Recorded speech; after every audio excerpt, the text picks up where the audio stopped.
Hello mga boss, welcome back sa ating pagbablog. Ayan, pupunta po tayo sa gym Tansa Boy Bakal Boxing Fitness Gym. So hindi na ako masyadong nakapag-vlog sa motor kasi busy.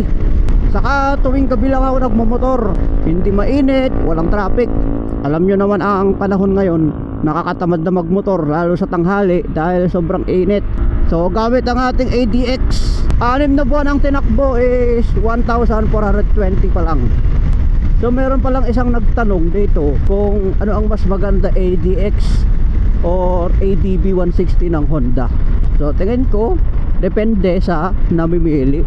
Pero dahil tinanong ako kung ano yung mas maganda, sa ngayon hindi ko alam kung ano ang mas maganda dahil hindi ko naman naranasan yung ADB 160 ng Honda. Pero magbibigay ako ng kagandahan nitong ADX. Ang tinakbo pa lang niya kasi is 214 pa lang.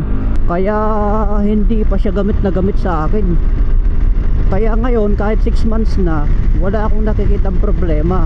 Siguro pag tumagal sa akin ng taon, oo, mataas na yung odo, doon siguro lalabas ang problema. Pero ngayon wala eh.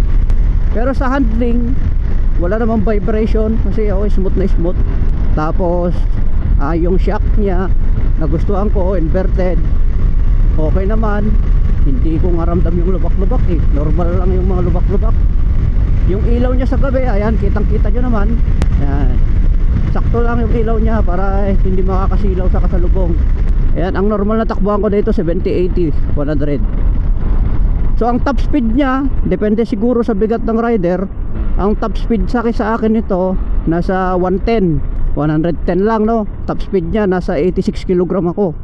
Papunta pa tayo ng Tansa, galing General Trias papuntang Tansa. Sarap mag-ride sa gabi relax. Ano pa gusto nyo malaman?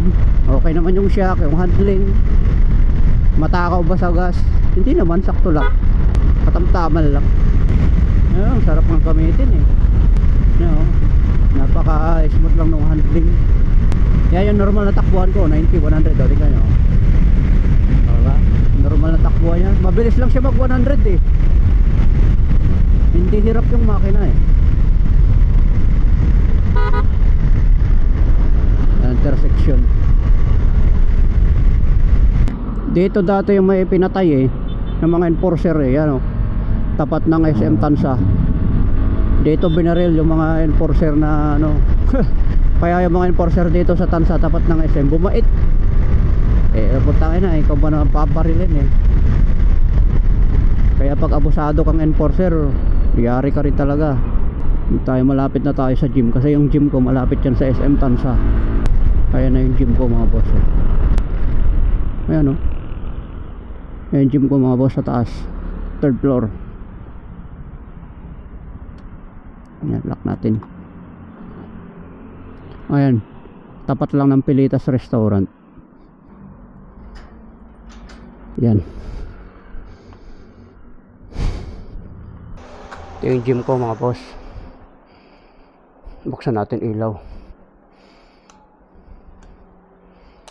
Yan diba?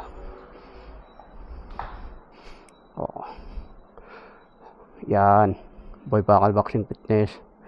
Ito mga gawa ko to. Yan, mga bench. Ito kay Hector. Yan, gawa ko din yan. Yan, leg curl, bench. Yan, tapos may hip thrust tayong gawa. Gawa ko din yan, gawa ko din yan, gawa ko din yan. So halos karamihan sa gym ko ginawa ko. Litan ko Kailangan pag gusto nyo ng gym business, marunong kayo sa mga gym equipment, marunong kayo magpalit. Ayan.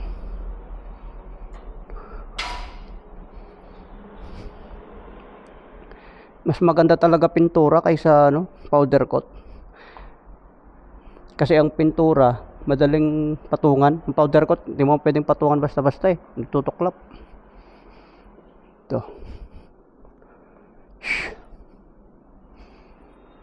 Yan. Mura lang ang rate ko dito eh. Ayan o, 50 pesos student, walang membership. Tapos ang monthly nila 700 lang. Ang regular 60 pesos, 850. Member. Non-member 80, 1,000 monthly. 300 pesos boxing with trainer na yon. Matuto na kayo paano bang kulpi. So magkano naman ang kinikita ng gym? Ang kitaan sa gym walang fix. Depende. Pero hindi ka naman bumababa sa 10,000 ang kitaan sa gym. Malit na yung 10,000. Tanggal na lahat, kuryente, bayad sa tao, upa, BIR. Lahat na. Alis na tayo mga boss. Ayan lang. Kunin lang natin yung pera. Saka hindi ganun kalaki ang kita ng gym. Maliban na lang kung malaking gym ang itayo mo. Malaki din puhunan mo. Yung gym ko na ngayon, nasa 1 million na yung puhunan ko dyan eh. Maliit lang yan ha. Kaya kung nagsisimula ka, tapos first business mo, gym, mahirap, matagal ang ROI. Hindi mo makakukuha agad. Mga magagandang business ngayon yung madali ang pera. Tulad dyan, buy and sell ka. O, kunwari motor, bibili ka ng motor na halagang 150,000 o 130. O, kahit ibenta mo ng 145, o kumita ka agad ng 15,000. Isipin mo na lang pag nakabenta ka ng kahit 2 beses sa isang buwan, o may 30,000 ka na agad, malinis. Parang pinatubo mo na yung pera. Gusto ko nga mag buy and sell kaso wala akong paglalagyan ng bibilhin kong motor eh. Pag lumipat ako ng Nueva Ecija, magbabay and sell ako kasi meron na akong pag-iimbakan ng motor. Kahit matagal may stock sa akin, okay lang. Hindi naman nasisira agad eh. Basta ang gagawin ko, bili ng motor, tapos di ko gagamitin, papagandahin ko, tapos bebenta ko ng, syempre yung kikita ka din. Kailangan ng mga magandang bilhin, yung mga rush, yung mga minabadali para makuha mo ng mura. Syempre hindi ka naman kikita sa buy and sell kung bilhin mo ng mahal tapos ibebenta mo ganun din yung presyo. Hindi ka kikita doon, sayang lang pagod mo doon. Kaya ang mga buy and sell talaga kailangan barat. Kung ayaw mong mambarat, hindi ka pwede sa buy and sell. Para ka lang nagcha-charity niyan. Kaya pagpasukin ng buy and sell, kailangan barat ka. Kailangan wala kang puso, wala kang awa. Ganun ang sikreto dyan. Kaya yung ibang nagbebenta nagagalit sa buy and sell eh, kasi barat eh. Kung ayaw nyong ibenta ng mura, putang ina, napakadali naman ng technique dyan. Huwag nyong ibenta. Kasi ang mga buy and sell, nakipag-negotiate. Oh boss, gusto mo ba ganitong presyo? Oh. Eh pag pumayag ka, tapos sa bandang huli magagalit ka kasi binarat yung motor mo, kasalanan mo na yun, pumayag ka eh. Ako nga dati, pag sinabi boss, ito gusto kong presyo, pag ibabaratin papas, ganoon lang kadali makipag-usap. Sarap talaga. Gusto ko mag long ride ulit ah. Ride shift tayo kagay mga boss eh.